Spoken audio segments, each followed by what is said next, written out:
এই কাউন দিয়ে হলো ছাতু বানায়,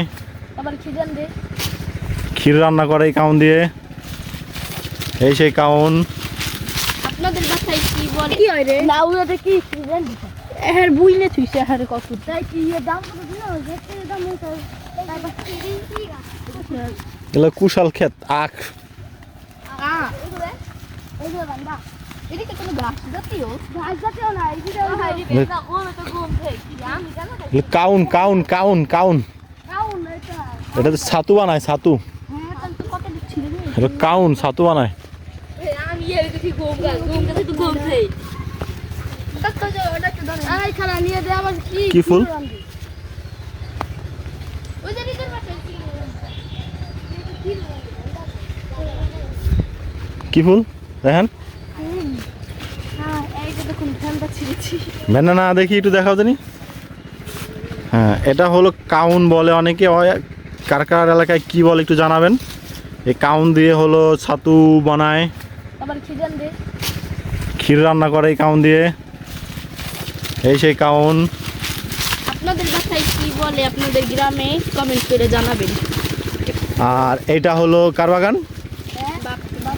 বাপ্পি চৌধুরীর বাগান। বাগানের অবস্থা অবশ্য খারাপ, খুব খারাপ। সামনে ফাইম যাচ্ছে, তার সামনে রিজু। দেখা যাক ওরা কি করে। রায়হানও সামনে যাচ্ছে।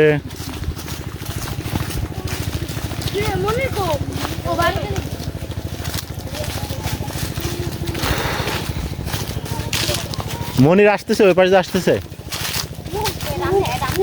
না না না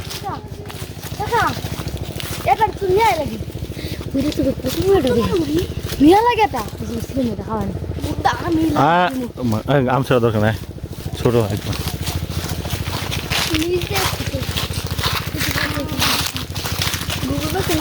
ওই যে আমাদের সহকারে আসলো মনির চৌধুরী, মনিরুর জামান মনির। ওই জায়গা দেখি আম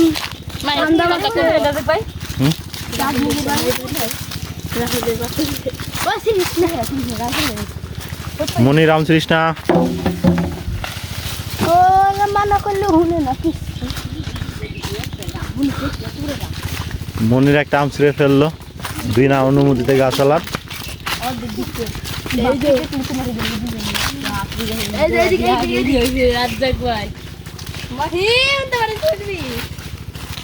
আম ছিঁড়ছে মনির। সেইটা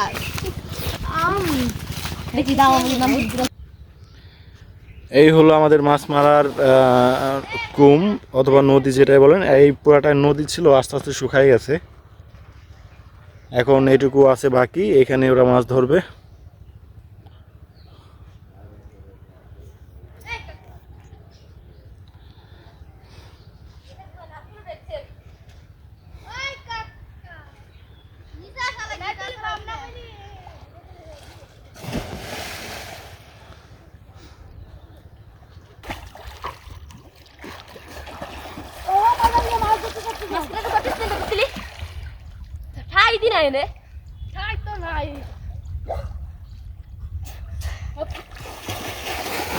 লাইভে ছাড় দেন।